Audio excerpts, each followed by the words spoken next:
Here's the thing about past life memories. You only have access to those memories, to those past lives that are most relevant or useful to this current lifetime.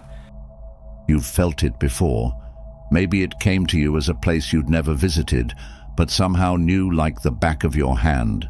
Like most people who walk the quiet edge of awareness, you just knew. A knowing that curled in your bones long before anyone taught you about reincarnation. It comes like a whisper, not a lightning bolt, but it changes everything. This is the first sign, a memory that isn't yours but feels like it is. The memory that isn't yours. You don't remember it in words.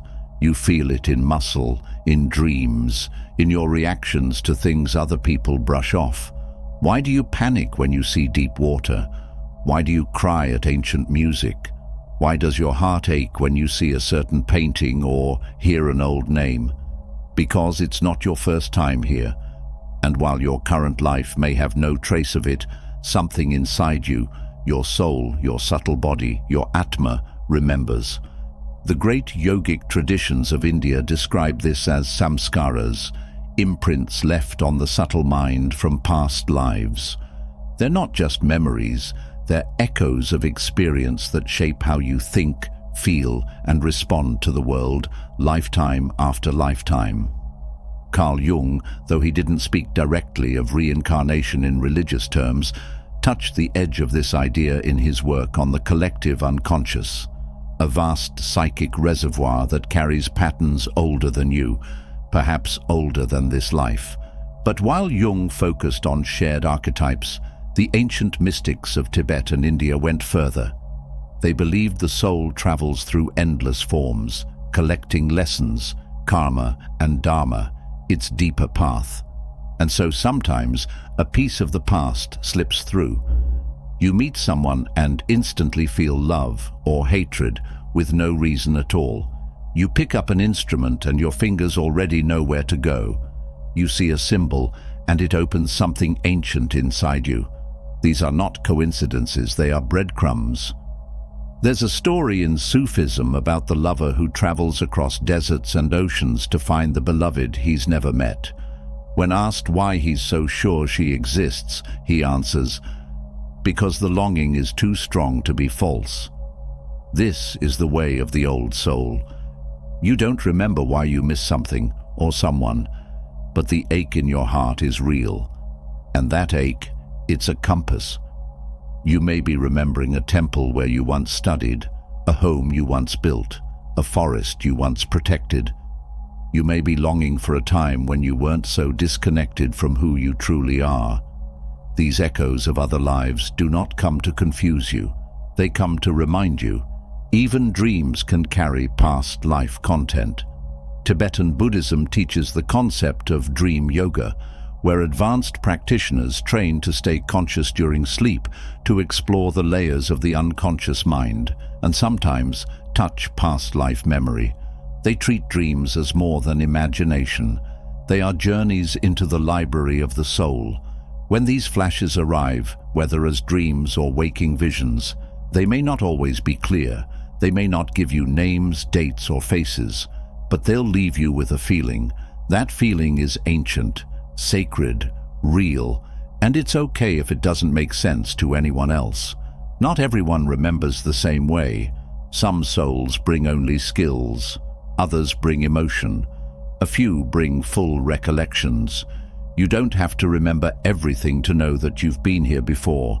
All you need is to trust the signals your soul keeps sending. It's also worth noting that not all remembered lives were beautiful. Some bring sorrow, some bring fear. This too is part of the healing. The soul brings up what you're ready to integrate. If a vision unsettles you, it's not punishment. It's a mirror, an invitation to reclaim the power or peace you may have lost long ago. In the Gospel of Thomas, an ancient Christian text not included in the Bible, there's a quote attributed to Jesus. "If you bring forth what is within you, what you bring forth will save you. If you do not bring forth what is within you, what you do not bring forth will destroy you." The memories of your soul are exactly that, things within you waiting to be remembered, integrated and lived. You don't need a psychic to tell you your past lives. You only need to listen to your dreams, your intuition, your strange obsessions, your unexplained fears and passions. They are the soul's breadcrumbs. Each one leads you home. In Buddhism, particularly in Tibetan traditions, they call these traces of previous lives. When a tulku, a reincarnated lama, is born, they often recognize temples, relics, or spiritual teachers from lifetimes ago. And while you may not have been a monk, a healer, a warrior, or a mystic, your soul may still carry fragments of those lives. That's why it matters when a memory that doesn't belong to this lifetime surfaces. It's not your imagination, it's an invitation. The mystic Gurdjieff once said that most people sleepwalk through life, unaware that they've lived before and will live again. But when you begin to feel the echoes, when you recognize that your life has roots in places you can't quite name, that is the soul beginning to wake up, to remember. That remembering is not always pleasant. It can come with grief you can't explain, guilt that doesn't match anything you've done, or sorrow that has no source in this timeline. And it can also come with strange clarity, like a compass rising in your chest when you didn't even know you were lost. When this happens, many people ask, is this just déjà vu? Am I just imagining this? But real soul memory doesn't just flash and fade. It lingers. It changes you. It draws you towards certain paths, certain people, certain wounds that beg to be healed not just for today, but for centuries of forgetting. In Hindu philosophy, reincarnation is not about fantasy. It's not even about identity. It's about evolution. The soul is not a tourist bouncing from body to body. It's a pilgrim seeking the return to the self behind all selves.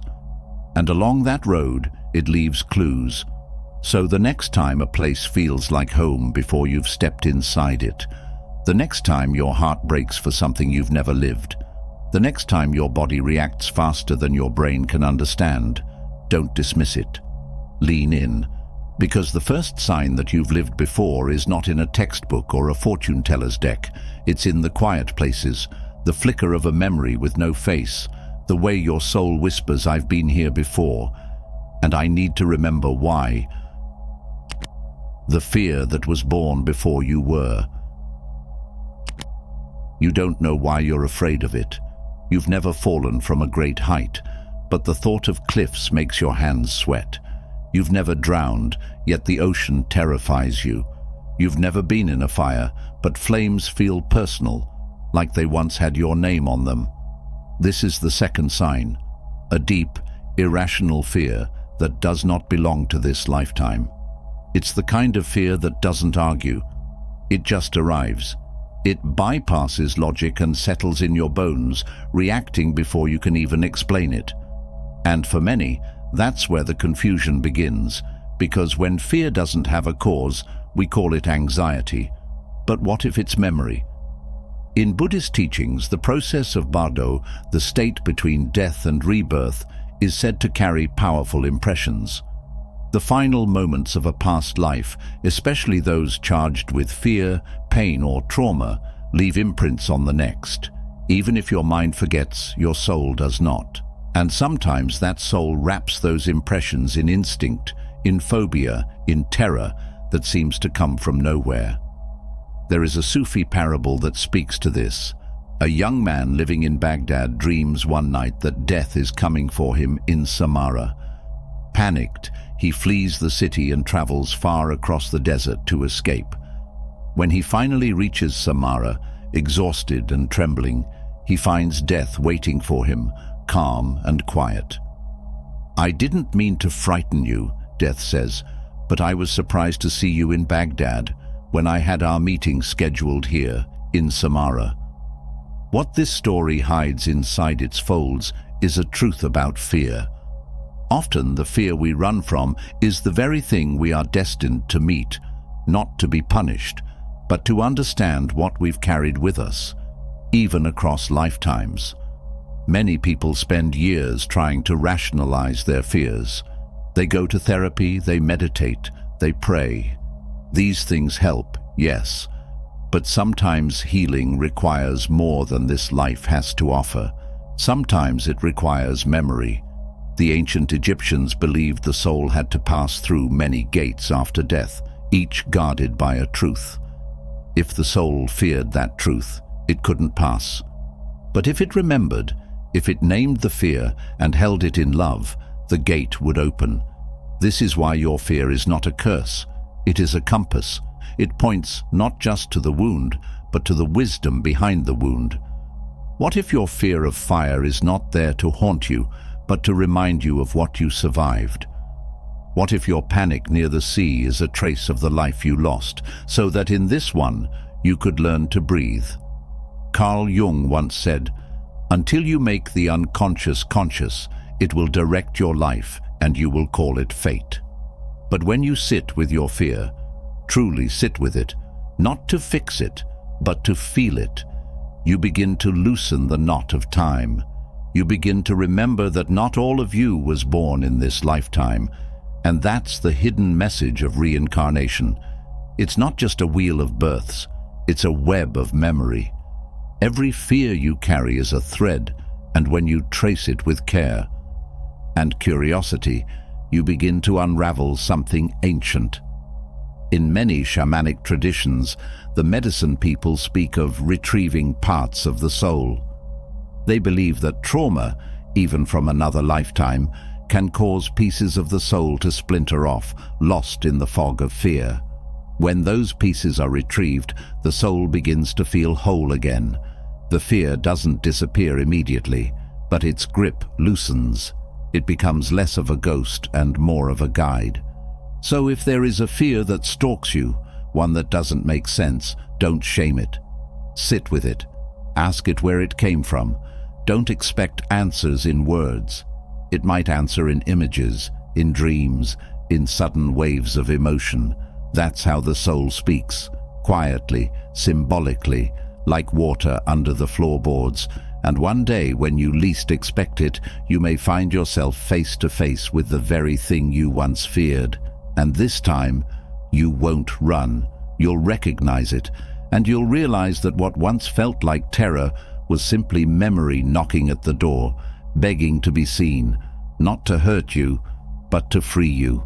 The next sign is your possession of an ability no one ever had to teach you. The gift that arrived fully formed. You don't remember learning it. You didn't need endless hours of practice. It felt like it was always there, waiting, just beneath your skin. It could be your music, the way your fingers move across the keys as if the notes live in your bones. Or maybe it's your gift with people, the way you know exactly what someone is feeling, even before they speak. For others, it's language, numbers, painting, healing, or seeing things others miss. Whatever it is, this is your third sign. An inexplicable talent or knowing, one that feels older than your current life. In Hinduism, there's a word for this, samskara, the subtle impressions left on the soul by previous lifetimes. According to the Bhagavad Gita, these impressions don't die with the body. They pass on like seeds, buried in the soul's soil, waiting for the right life to bloom again. You see, not all past life residue is painful. Yes, some of it shows up as fear or trauma, but much of it comes as gifts, skills you mastered over lifetimes, wisdom earned through trial, devotion, and experience. You may have once been a healer in a forgotten temple, a builder of sound, a guardian of sacred words. That part of you never left. It only changed clothes. There's a story in Tibetan Buddhism of the young monks known as tulkus. These children are believed to be reincarnations of great lamas. When tested, many of them display an uncanny memory of places they've never been or texts they've never studied. But the most striking part is their skill. A tulku might pick up a ritual instrument for the first time and play it flawlessly. They don't need to remember how, because their hands do, and yet in the West, we often dismiss this kind of brilliance as luck or natural talent. But what if it's not luck at all? What if your ability is proof of continuity, evidence that you've been here before? Philosopher Pythagoras, famous for his contributions to mathematics, openly taught that the soul is immortal and enters new bodies through many lifetimes. He claimed to remember his own past lives and believed that what one masters in one incarnation becomes easier in the next. Talent, in his view, wasn't random. It was the soul remembering itself. And this remembering can feel like déjà vu. Have you ever picked up a skill faster than you should have? Has a place you've never been felt like home? Have you ever known the answer before you knew the question? These are the echoes, the old doorways, the whispers of your previous selves bleeding through the walls of time. Some people deny their gifts because they can't explain them. They feel unearned. But that's the thing. You did earn them, just not in this life. And the soul is not concerned with where you earned your wisdom. It only cares that you use it. This is also why your gift may not always make sense to others. They didn't see the lifetimes it took. They don't know what you sacrificed to carry that ability into this world. But you know, even if not in words, you know in the way your hands move, the way your voice changes when you speak truth, the way time disappears when you are doing the thing you were born to do. And when you honor that gift, something strange happens. The world begins to rearrange itself around you. Opportunities align, people appear, time expands. That's not magic, it's memory syncing with destiny. You stop fighting the current and start flowing with the river of your own becoming. In mystical Judaism, the concept of Gilgul Neshamot, the rolling of souls, teaches that souls return to earth to continue unfinished missions. If you have a gift that won't leave you alone, a talent that calls to you in dreams or sudden impulses, it might be a sign that you came back to finish what you started. Don't ignore it. Don't explain it away. Follow it like a trail of breadcrumbs left by your past self. It's not just a hobby. It's not just something you're good at. It's a message, a reminder, a sacred inheritance. So, one way to sense how many past lives you've lived is by noticing the depth and number of these unexplainable gifts. The more ancient instincts you carry, wisdom that feels older than your years, emotions that run deeper than this lifetime, the more likely it is that your soul has traveled far. Each gift may be a fingerprint from another life, and the more fingerprints you find, the longer your soul's journey has likely been. The discovery of this leads us to our next sign. The feeling of being too old for your age. You were the child who asked questions that made adults pause. You saw things others didn't, felt things too deeply, stayed quiet not out of shyness, but because you were already listening to something deeper. While the other kids ran wild, you watched. While they played games, you searched for meaning. If you've ever felt too old for your age, you're not imagining it. You might be remembering. There's a peculiar sensation that comes with being an old soul in a young body. It's not sadness exactly. It's not boredom either. It's a quiet kind of knowing, a strange melancholy, a spiritual déjà vu that lingers even when you don't have words for it. You carry the weight of something you've never lived in this lifetime, and yet it lives in you. This is one of the clearest signs of reincarnation. In Hinduism, there's a word for this, jati smaran. It means recollection of birth, but more precisely, it refers to souls that come into this world with subtle impressions from previous lives. These impressions, called samskaras, don't always arrive as memories. Sometimes they arrive as wisdom, as personality, as maturity that seems to outpace your years. You've likely seen it before, a child who speaks like an elder, A teenager who spends their nights reading spiritual texts instead of chasing trends. Someone who seems to just know things without being taught. These are not accidents. These are echoes. The Buddha himself, in countless sutras, recalled his own previous incarnations with clarity. But more importantly, he taught that awareness of past lives isn't just a gift. It's a step in awakening. It helps explain why you are the way you are, and why the world pulls at you in the way that it does.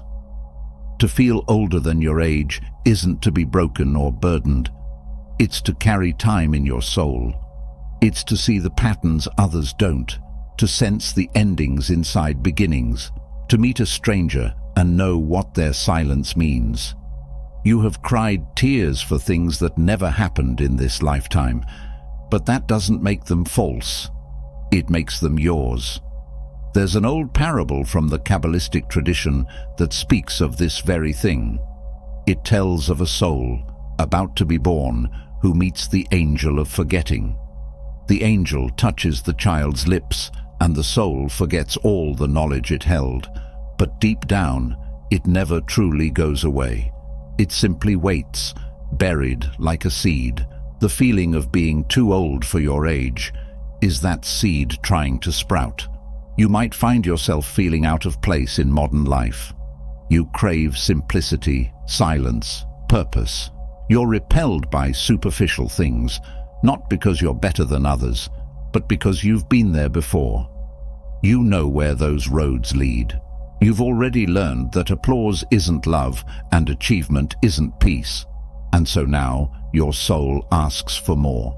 In many indigenous cultures, children who display unusual maturity or spiritual awareness are seen as returning ancestors. The Deja tribe of West Africa, for instance, recognizes old souls from a very young age. These children are not treated as anomalies, but as messengers, keepers of memory and wisdom that transcend time. You might wonder why, if you've lived before, you don't remember clearly. But reincarnation doesn't always come with perfect recall. The memory is in the rhythm of your speech, the way your hands move, the sadness you carry when no one's looking. It's not about knowing names and dates. It's about being shaped by lives you can't name. Feeling old for your age can feel isolating at times. You might struggle to connect with peers. You may feel unseen or misunderstood. But this loneliness isn't a punishment. It's a preparation. It's the space where your inner truth begins to take shape, where your soul starts to reclaim what it already knows. Carl Jung once wrote, "Your vision will become clear only when you look into your heart. Who looks outside dreams. Who looks inside awakens." This is what happens to the old soul. You stop chasing what the world promises and begin listening to what your own heart has been whispering all along. So when you feel strange in your skin, when you find yourself gravitating to older people, older books, older music, older truths, know that you're not behind or ahead. You're simply traveling on a different kind of road, one paved in lifetimes. You're not crazy for feeling ancient. You're just remembering who you've always been. The haunting rage. In the late 20th century, a respected psychiatrist named Dr. Ian Stevenson at the University of Virginia spent over 40 years studying children who claimed to remember past lives. His research uncovered something unexpected, something that went far beyond dreams or déjà vu. Among the thousands of documented cases, there was a darker pattern that emerged again and again. Many of these children carried an unexplained explosive rage, anger that seemed far too intense, far too old for such young bodies. One boy had sudden violent outbursts whenever someone stood behind him. Later, he described being ambushed and killed in battle in a former life. Another would scream with fury whenever she heard the sound of bells. Later, she remembered a lifetime where she was betrayed by a priest and executed during a ritual procession. These weren't just tantrums or trauma from this life. Many of their stories matched the deaths and the injustices of real people in distant lands, long before these children were born. Dr. Stevenson wasn't a mystic. He was careful, methodical, and deeply skeptical. But even he admitted there are cases that defy normal explanation. And that's the strange thing about anger. It can be inherited, not from your parents, but from your own soul. Rage can travel. It can follow the soul like a storm cloud that refuses to pass. It may not begin with you, but it can consume you unless it's faced. In Tibetan Buddhism, there's a belief that the emotions you carry at the moment of death cling to the soul like wet clothes. If the final moments are filled with grief, betrayal, or rage, those energies imprint on the subtle body. They don't disappear. They seek resolution. The soul, pulled by unfinished business, returns to the world again, not for punishment, but for understanding. What if the rage you carry isn't about now, but about then? What if it isn't a flaw, but a map? We often think of anger as something to suppress, something ugly, dangerous. But what if, in truth, it's a message, a signal from another lifetime, echoing through the walls of time, saying, something was wrong, something still needs to be made right? There's a story from the ancient Chinese tradition of reincarnation about a man born with uncontrollable rage. He destroyed every relationship he ever formed. No amount of therapy, meditation, or love seemed to reach him, until one night, during a sacred dream, he saw his former self, an executioner during a violent dynasty, tasked with ending lives in the name of order. He had hardened himself then, made his heart a blade, and never allowed grief to pass through. That refusal to feel had followed him. In this life, he became a healer, one who sits quietly with the dying. Sometimes, rage isn't there to ruin your life. It's there to wake you up. It wants to be seen. It wants to be understood.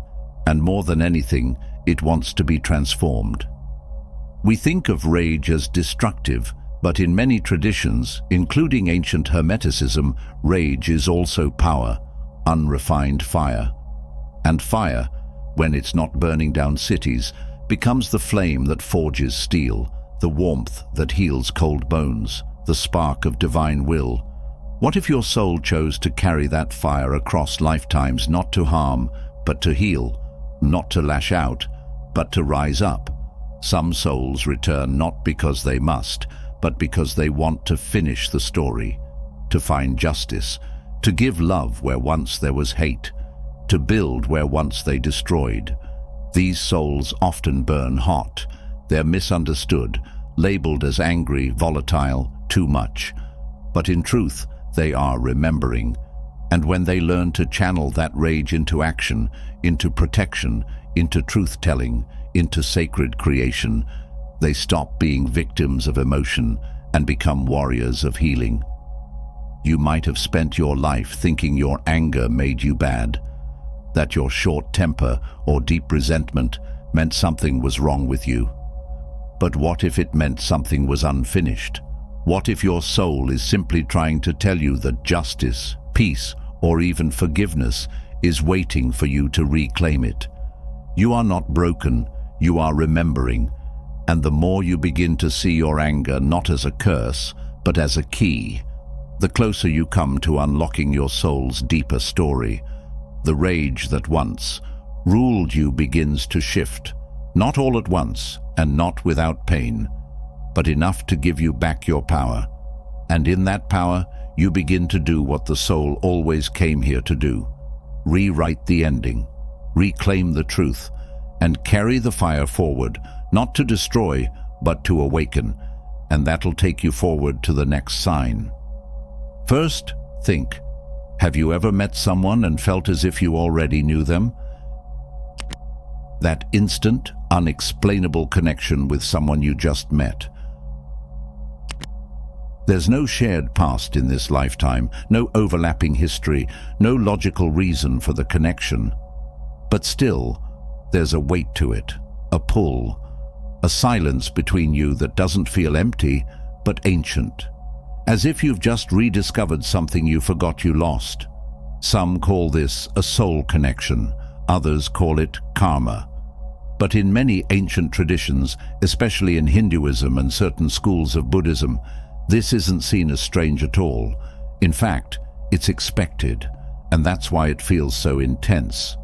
Have you ever fallen for someone too fast, trusted someone too deeply without knowing why, or perhaps felt a strong aversion to someone who never did you any wrong? These aren't just emotional misfires. In the lens of reincarnation, they may be signs of unfinished stories, old promises, or karmic echoes. There's a story in the Buddhist Jataka tales, ancient parables said to be past life stories of the Buddha, where he encounters a deer in the forest. The deer, frightened and aggressive, seems unusually upset by the presence of the Buddha. But instead of reacting, the Buddha sits calmly and waits. Eventually, the deer comes close and rests its head at his feet. Later, it's revealed that in a past life, the deer was a hunter, and the Buddha had been its prey. But in this life, the roles reversed, and something in the deer remembered not just fear, but guilt. The soul remembered. That's what happens sometimes when you meet someone, and your emotions don't match your logic. You may be smiling, but you feel the ghost of something heavy. Or maybe it's the opposite. You've just met them, but you'd lay down your life for them. No one taught you this love. It was already there. But here's the difficult part. Not all soul connections feel good. Sometimes that person you feel strangely drawn to isn't here to comfort you. They're here to challenge you. Or maybe you're here to release them. Maybe the pull isn't about romance or safety. It's about closure. About facing something that was left unfinished long ago. That's why, as beautiful as these instant connections can feel, they often bring with them a kind of inner chaos. You feel confused, overwhelmed. You question your instincts, because what you're feeling doesn't fit the present moment. And that's the point. It's not from the present moment. It's from before, and your soul knows. But don't rush to define the connection. The mistake many make is thinking every strong soul tie is meant to last forever. Some are meant to wake you up. Some are meant to teach. Some are meant to burn, so something buried can rise again. The Zen tradition tells us, before enlightenment, chop wood, carry water.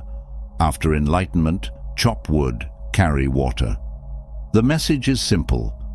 Even after you've awakened to a truth, even after you've remembered a past life bond, your work is not over. You still have to show up. You still have to act with wisdom, not just emotion. You still have to love consciously, not just karmically. So if you've ever met someone and the air around them felt heavy with meaning, if their eyes felt too familiar, if their voice stirred something in your bones, you may not be imagining it. You may be remembering them, and they may be remembering you, even if they don't realize it. But your task now is not to hold on, it's to become aware. Because in awareness, you no longer repeat cycles unconsciously. You begin to walk the karmic path with intention. You begin to release instead of attach, to love instead of need, to complete what was once left incomplete with grace. This is the gift of recognizing old souls, not to cling to them in fear, but to walk beside them with your eyes wide open. The emotional echoes. There are moments when something hits you harder than it should.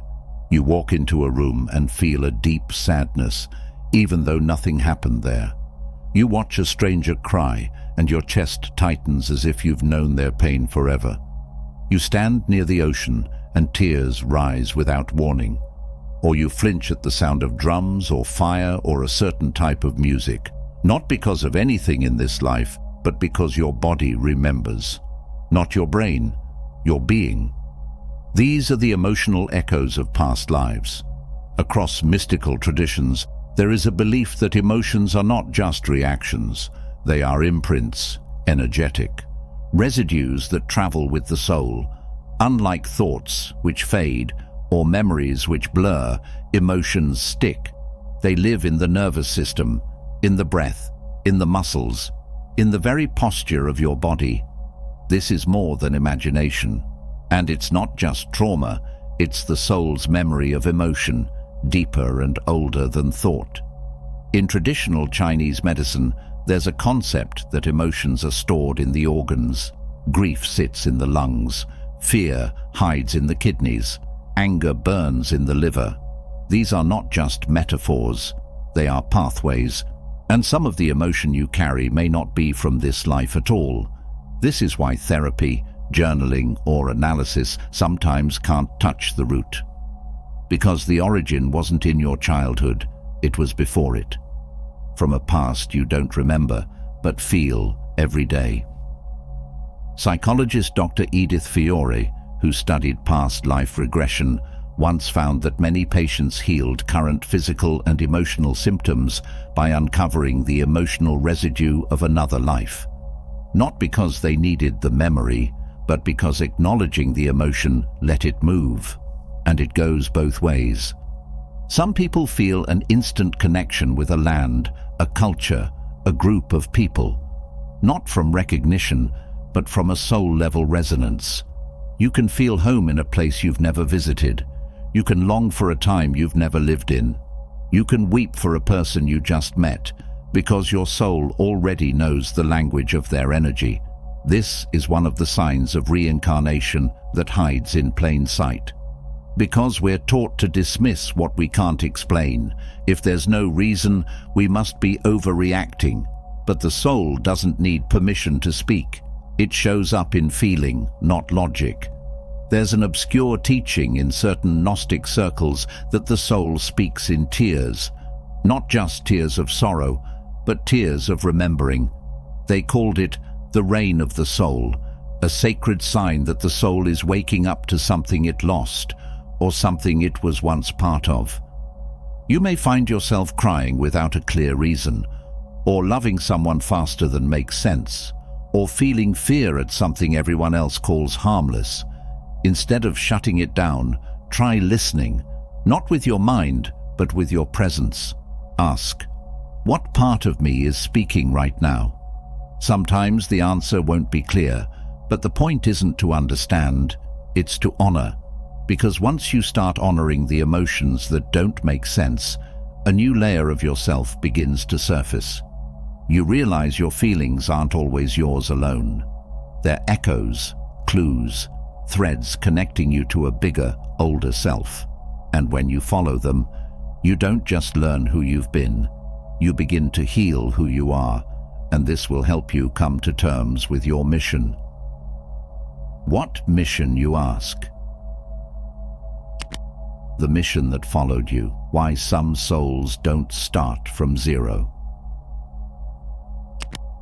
It's that feeling you've had since you were young. You didn't always know how to name it. At first it just felt like restlessness, like the ordinary path didn't fit you, like there was something you were meant to do, even if you couldn't explain what or why. Some called you a dreamer, others said you were intense, too serious, too obsessed with finding meaning in things no one else seemed to care about. But you didn't stop, because something deep inside was pulling you forward, a whisper that never left you alone. This is not coincidence. This is the calling. And it may not have started in this life. Across many ancient traditions, there's a belief that certain souls return, not because they're bound by karma, but because they choose to come back.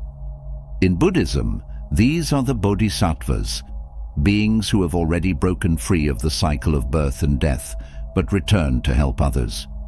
In Hinduism, there are the jivanmuktas, liberated souls who walk the earth to fulfill a purpose seeded across lifetimes. In Sufism, they speak of the insan al-kamil, the complete human, whose journey does not end with awakening, but begins with service. But you don't need to be a monk or mystic to feel this. You may have been born into a normal life with no special powers or visions, and yet this sense of direction, this pull, has never gone away. Maybe you feel drawn to healing, to teaching, to creating, to protecting, and not because someone told you to, not because it earns you praise or applause, but because you remember, not with your mind, but with your being. Some souls carry assignments, missions, patterns of purpose that echo through time. And when the soul reincarnates, it doesn't always start from zero. It starts from silence, from the space between breaths, where that purpose waits, like a seed buried in the dark. And life becomes the process of remembering it. This is why, for you, certain injustices feel personal. Certain causes make your chest burn. Certain dreams wake you up at night and won't let go. It's because your soul made a vow, maybe long ago, maybe in another lifetime, and now it's time to keep it. There's an obscure belief in the Kabbalistic tradition called tikkun, a concept that means repair. It teaches that the soul returns to correct something, to finish what was left undone. Sometimes it's about healing a wound. Sometimes it's about delivering a message. Sometimes it's about lighting a fire in a world that's forgotten its own flame. But whatever it is, you'll know it by how it refuses to leave you alone. This isn't always easy. Often, the clearer your purpose becomes, the lonelier the path feels. You may lose people who can't understand why you're different. You may question your sanity when everything in the world points towards safety, and you choose meaning instead. You may doubt yourself again and again and wonder if you made it all up. But then the synchronicities begin. You think of someone and they call. You speak your truth and someone says, "I needed to hear that." You follow your gut and the right door opens. You resist the fear and your heart grows stronger, and suddenly you realize you're not crazy, you're remembering. And remembering is the most dangerous thing a soul can do in a sleeping world, because once you remember, you can't go back. You can't pretend to be small. You can't chase the wrong dreams. You can't numb yourself with things that never filled you to begin with. You start living on purpose, and you start being the purpose. This is the final sign of a soul that has lived many lives, the quiet fire of knowing, not knowing facts, but knowing why you're here. And when you step into that knowing, even if you're scared, even if you're alone, everything begins to align. Not because the path is easy, but because it's yours, and it always has been. I hope you enjoyed the video. If you did, don't forget to subscribe to the channel. Thanks for watching.